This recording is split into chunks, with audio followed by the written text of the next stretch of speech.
Lokrajya news 24 नवा शोध नवी बातमी।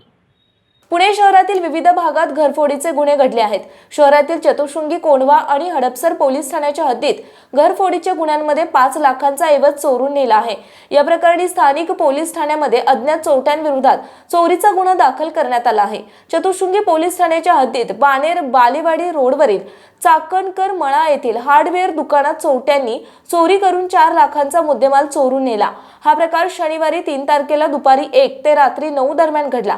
या प्रकरणी जावेद पापललाल शेख वय 36 राहणार बेंद्रे वस्ती हिंजवडी यांनी फिर्याद दिली आहे। फिर्यादी यांनी त्यांचे हार्डवेअरच्या दुकानाचे शटरची कडी काढून चोरट्यांनी दुकानात प्रवेश केला। चोरट्यांनी दुकानातील 4,18,762 रुपये किमतीचा मुद्देमाल चोरून नेला। पुढील तपास पोलीस करीत आहेत। सदनिकेतून दागिने लंपास, बंद घराच्या दरवाजाची लॉक तोडून घरातील कपाटातील सोन्या चांदीचे दागिने आणि रोख रक्कम असा एकूण 37,000 रुपयांचा ऐवज चोरून नेला। ही घटना कोंढवा येथील काकडे वस्ती येथे 2 नोव्हेंबर रोजी दुपारी 12 ते पावणे 3च्या दरम्यान घडला। या प्रकरणी शाहरुख फारुख शेख वय 28 राहणार कोंढवा यांनी कोंढवा पोलीस ठाण्यात फिर्याद दिली।